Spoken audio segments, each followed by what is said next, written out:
प्यारे दर्शकों, पंजाबी ट्रिब्यून के रोज़ाना प्रोग्राम वेले की गल भी तुहाडा स्वागत है।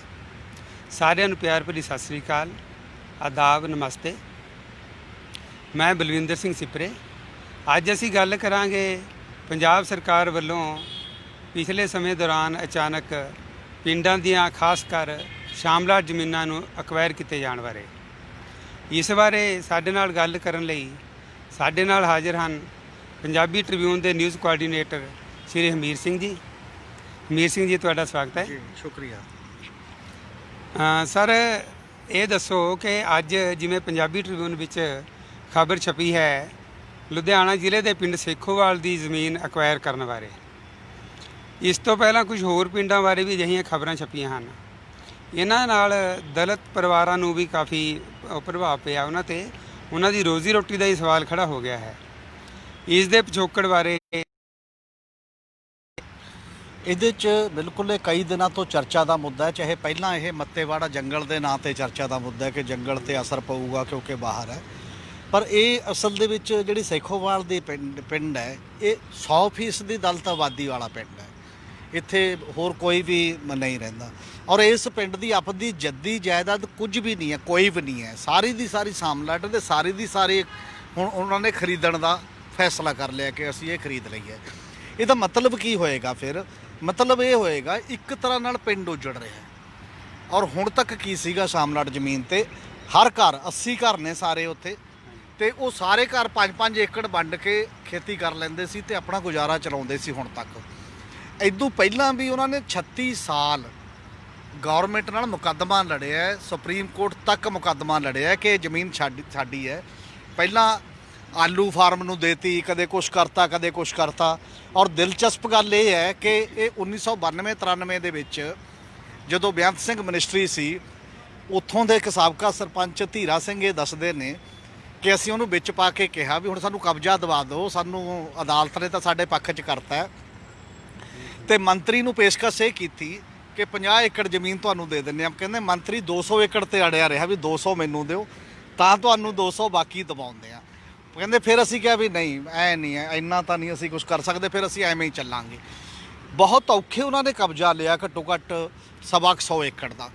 ਬਾਕੀ ਕਿਉਂਕਿ ਸਤਲੁਜ ਦਰਿਆ ਚੱਲਦਾ ਹੈ, ਉਹਦੇ ਵਿੱਚ ਵੀ ਹੈ ਕੁਝ ਜ਼ਮੀਨ, ਸਾਰੀ ਉਪਜਾਊ ਵੀ ਨਹੀਂ, ਉਸ ਤਰੀਕੇ ਦੇ ਨਾਲ ਨਹੀਂ ਚੱਲ ਸਕਦੀ। ਔਰ ਇੱਕ ਹੋਰ ਖਤਰਨਾਕ ਗੱਲ ਇਹ ਹੈ ਕਿ ਉਹ ਪਿੰਡ ਦੀ ਪੰਚਾਇਤ ਜਿਹੜੀ ਔਰਤ ਸਰਪੰਚ ਹੈ, ਜੇ ਖਬਰ ਦੀ ਵੀ ਆਪਾਂ ਗੱਲ ਕਰੀਏ, ਪੱਤਰਕਾਰ ਉੱਥੇ ਜਾ ਕੇ ਜਦੋਂ ਗੱਲ ਕਰਕੇ ਆਏ, ਉਹ ਇਹ ਦੱਸਦੀ ਹੈ ਕਿ ਸਾਨੂੰ ਤਾਂ ਡੀਸੀ ਦਫ਼ਤਰ ਬੁਲਾਇਆ ਗਿਆ।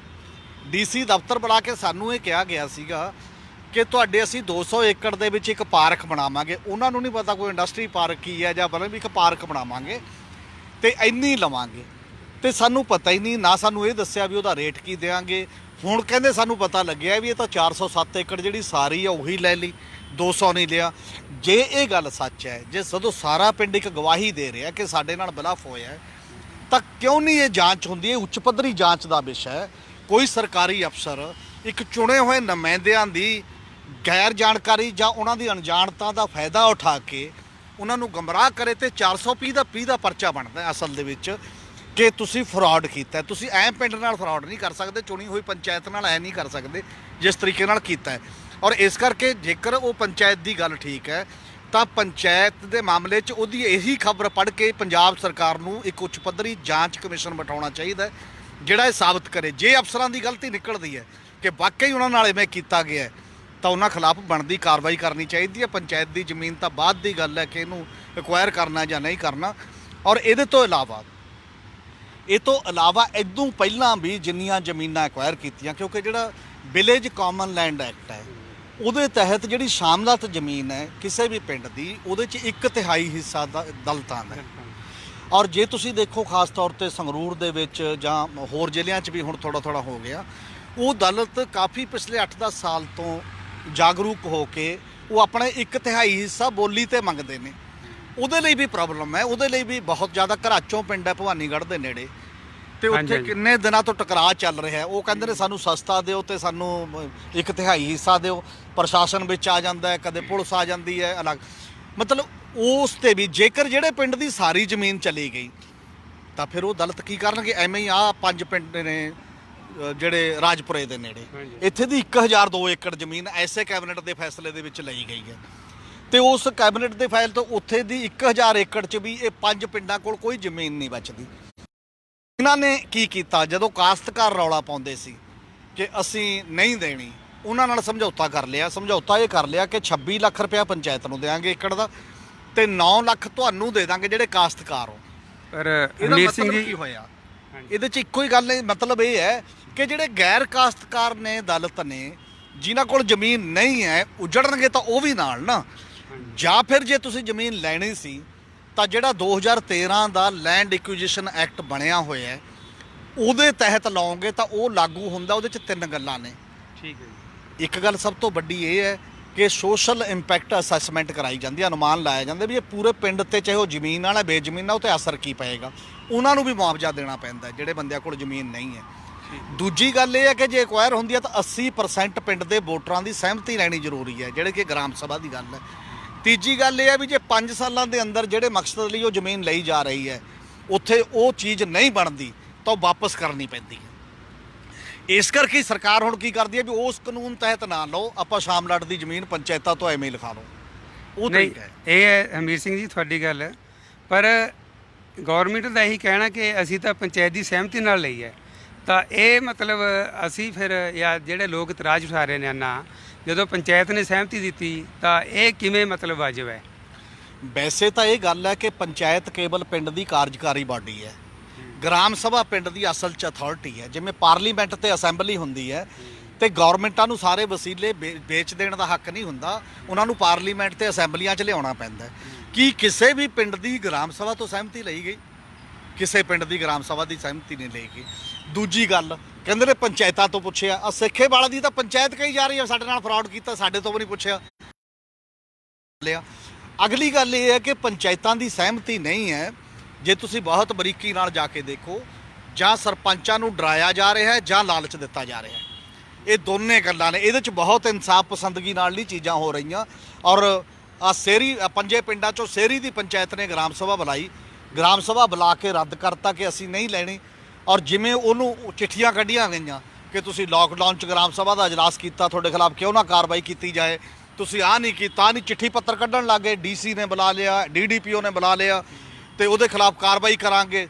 ਤਾਂ ਡਰਦੇ ਵਿਚਾਰੇ, ਜਾਂ ਤਾਂ ਸਰਪੰਚ ਪਿੰਡਾਂ ਦੇ ਵਿੱਚ, ਅਸਲ 'ਚ ਸਰਪੰਚ ਜੇ ਪੰਚਾਇਤ ਪਿੰਡ ਦੀ ਨਹੀਂ ਬਣਦੀ, ਉਹ ਧੜਿਆਂ ਦੀ ਬਣਦੀ ਹੈ। ਜਾਂ ਕਾਂਗਰਸੀ ਸਰਪੰਚ ਹੁੰਦਾ ਹੈ, ਜਾਂ ਅਕਾਲੀ ਸਰਪੰਚ ਹੁੰਦਾ ਹੈ, ਜਾਂ ਕੋਈ ਹੋਰ ਹੁੰਦਾ ਹੈ। ਜੇ ਪਿੰਡ ਦੀ ਪੰਚਾਇਤ ਬਣੇ ਕਿ ਅਸੀਂ ਪਿੰਡ ਦੇ ਹਾਂ, ਅਸਲ 'ਚ ਕਿਸੇ ਧੜੇ ਦੇ ਨਹੀਂ ਆ, ਫਿਰ ਸ਼ਾਇਦ ਇਹ ਗੱਲਾਂ ਨਾ ਵਾਪਰਨ, ਫਿਰ ਉਹ ਗ੍ਰਾਮ ਸਭਾ ਰਾਹੀਂ ਕੰਮ ਕਰਨਗੇ। ਪਰ ਜਿੱਥੋਂ ਤੱਕ ਇਹ ਜ਼ਮੀਨ ਦਾ ਸਵਾਲ ਹੈ, ਅਸਲ ਦੇ ਵਿੱਚ ਇਹ ਆਪਣੇ ਆਪ 'ਚ ਵੀ ਖਤਰਨਾਕ ਹੈ। ਕਹਿੰਦੇ ਨੇ ਅਸੀਂ ਉਦਯੋਗ ਲਿਆਉਣੇ ਨੇ, ਦਲੀਲ ਇਹ ਹੈ।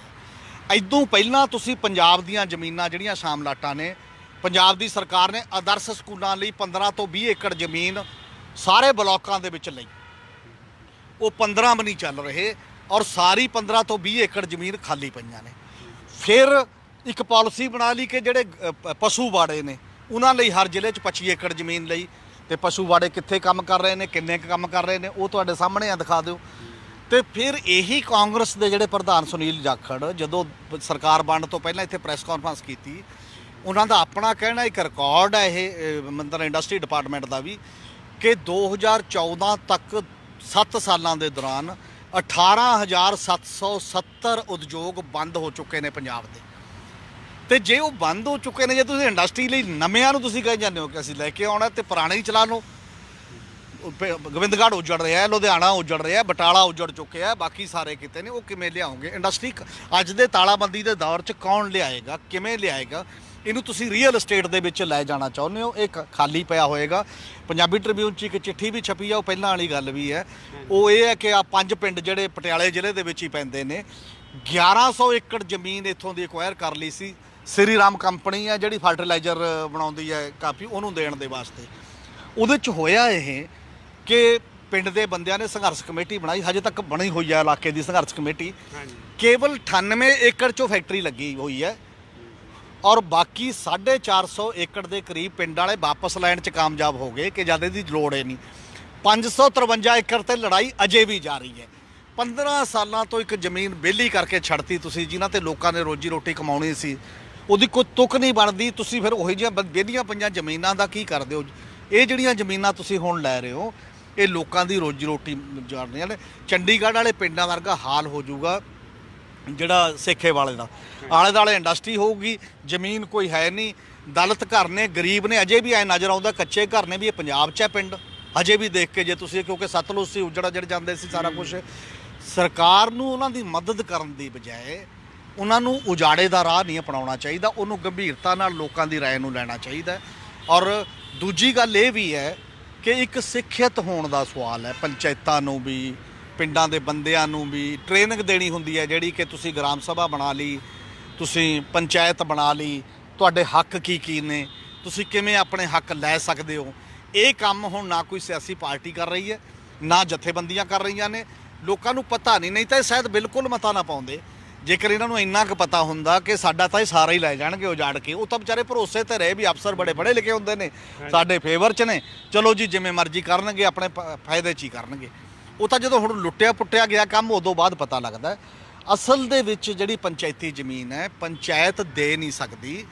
ਉਹੀ ਕਾਨੂੰਨ 'ਚ ਚਾਹੇ ਕਰਤਾ, ਇਹ ਵਿਰਾਸਤੀ ਜ਼ਮੀਨਾਂ ਨੇ, ਸਾਡੇ ਪੁਰਖਿਆਂ ਨੇ ਛੱਡੀਆਂ ਹੋਈਆਂ ਨੇ ਵੀ ਇਹਦੇ 'ਚ ਸਾਂਝੇ ਕੰਮ ਹੋਣਗੇ।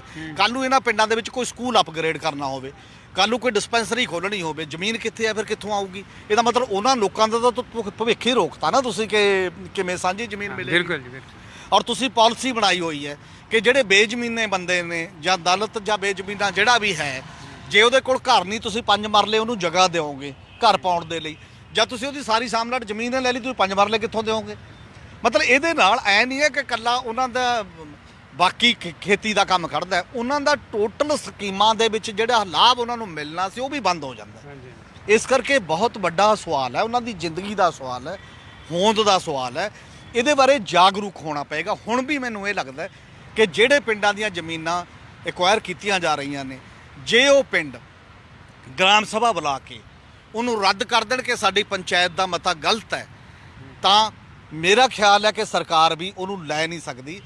ਗ੍ਰਾਮ ਸਭਾ ਦੇ ਵਿੱਚ ਇਹ ਹੈ ਕਿ ਸਰਪੰਚ ਜਦੋਂ ਮਰਜ਼ੀ ਗ੍ਰਾਮ ਸਭਾ ਬੁਲਾਵੇ, ਚਾਹੇ 3 ਦਿਨ ਦੇ ਨੋਟਿਸ ਤੇ 5 ਦਿਨ ਦੇ ਨੋਟਿਸ ਤੇ ਕਿ ਵੀ ਆਪਾਂ ਆਹ ਕਰ ਰਹੇ ਹਾਂ, ਤੇ ਉਹਦੇ 'ਚ 20% ਬੰਦੇ ਹਾਜ਼ਰ ਨੇ।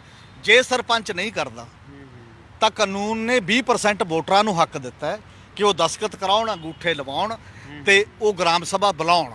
ਗ੍ਰਾਮ ਸਭਾ ਬੁਲਾ ਕੇ ਜੇ ਸਰਪੰਚ ਆ ਜਾਂਦਾ ਉਹਦੇ 'ਚ ਤਾਂ ਉਹ ਪ੍ਰਧਾਨਗੀ ਕਰੂਗਾ, ਨਹੀਂ ਜਿਹੜਾ ਵੀ ਬੰਦਾ ਉੱਥੇ ਪੰਚ ਮੌਜੂਦ ਆ ਉਹਨੂੰ ਪ੍ਰਧਾਨ ਤੁਸੀਂ ਚੁਣ ਸਕਦੇ ਹੋ ਉਸ ਖਾਸ ਇਜਲਾਸ ਦੇ, ਤੇ ਉਦੋਂ ਬਾਅਦ ਉਹਦੇ 'ਚ ਮਤਾ ਪਾਓ ਤੇ ਉਹ ਮਤਾ ਕਾਨੂੰਨੀ ਔਰ ਸੰਵਿਧਾਨਕ ਤੌਰ ਤੇ ਵਾਜਬ ਹੈ। ਮੈਨੂੰ ਲੱਗਦਾ ਕਿ ਗ੍ਰਾਮ ਸਭਾ ਹੀ ਟੱਕਰ ਲੈ ਸਕਦੀ ਹੈ ਵੱਡੇ ਤਾਕਤਵਰ ਜਿਹੜੇ ਬੰਦੇ ਜਾਂ ਅਫਸਰ ਨੇ, ਆਮ ਪੰਚਾਇਤਾਂ ਤੇ ਇੰਡੀਵਿਜੂਅਲ ਬੰਦੇ ਨਹੀਂ। ਇਸ ਕਰਕੇ ਇਸ ਗੱਲ ਤੋਂ ਵੀ ਪੇਂਡੂ ਬੰਦਿਆਂ ਨੂੰ ਸਿੱਖਿਤ ਹੋਣਾ ਪਏਗਾ।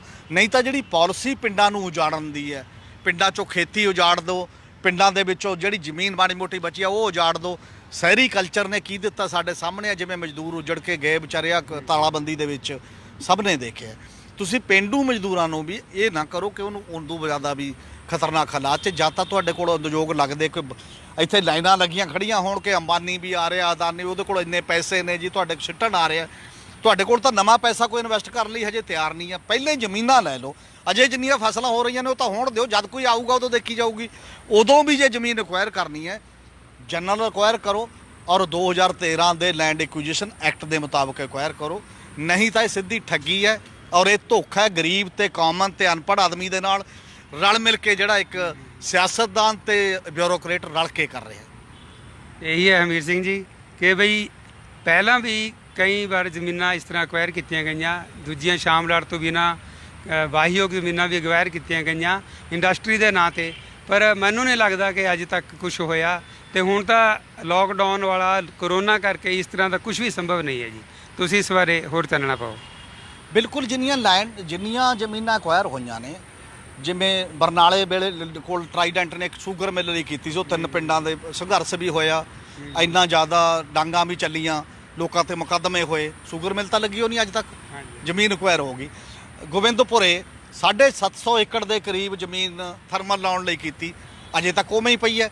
ਤਾਂ ਫਿਰ ਵਾਪਸ ਕਿਉਂ ਨਹੀਂ ਦਿੱਤੀ? ਜਿਹੜੀਆਂ ਚੀਜ਼ਾਂ ਲਈ ਤੁਸੀਂ ਐਕਵਾਇਰ ਕੀਤੀ ਸੀ, ਨਵਾਂ ਕਾਨੂੰਨ ਇਹ ਕਹਿੰਦਾ ਜੇ 5 ਸਾਲ ਅੜੀਕੋ, 5 ਸਾਲ ਤੱਕ ਤੁਸੀਂ ਨਹੀਂ ਕਰਦੇ ਤਾਂ ਵਾਪਸ ਉਹਨਾਂ ਨੂੰ ਦੇਣੀ ਪਊਗੀ ਜਿਨ੍ਹਾਂ ਦੀ ਉਹ ਜ਼ਮੀਨ ਹੈ। ਫਿਰ ਉਹ ਵਾਪਸ ਕਿਉਂ ਨਹੀਂ ਦਿੱਤੀ ਜਾਂਦੀ ਹੁਣ?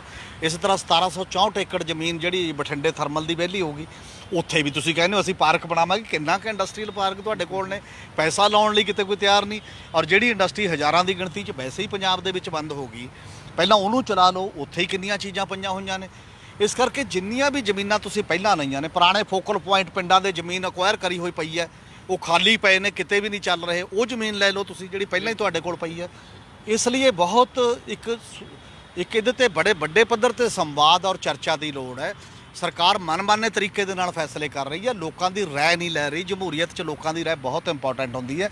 ਗ੍ਰਾਮ ਸਭਾ ਜਮਹੂਰੀਅਤ ਦੀ ਬੁਨਿਆਦੀ ਜਿਹੜੀ ਸੰਸਥਾ ਹੈ ਔਰ ਉਹ ਪਿੰਡ ਦੀ ਪਾਰਲੀਮੈਂਟ ਹੈ, ਉਹਨੂੰ ਨਜ਼ਰਅੰਦਾਜ਼ ਕਰਕੇ ਲਿਆ ਹੋਏ ਫੈਸਲੇ ਗੈਰ ਜਮਹੂਰੀ ਫੈਸਲੇ ਹੋਣਗੇ। ਬਿਲਕੁਲ ਜੀ, ਧੰਨਵਾਦ ਹਮੀਰ ਸਿੰਘ ਜੀ ਕਿ ਇਹ ਗ੍ਰਾਮ ਪੰਚਾਇਤ ਔਰ ਜੋ ਜਮਹੂਰੀ ਢੰਗ ਨਾਲ ਹੀ ਇਹ ਕੰਮ ਚੱਲਣਾ ਚਾਹੀਦਾ ਹੈ।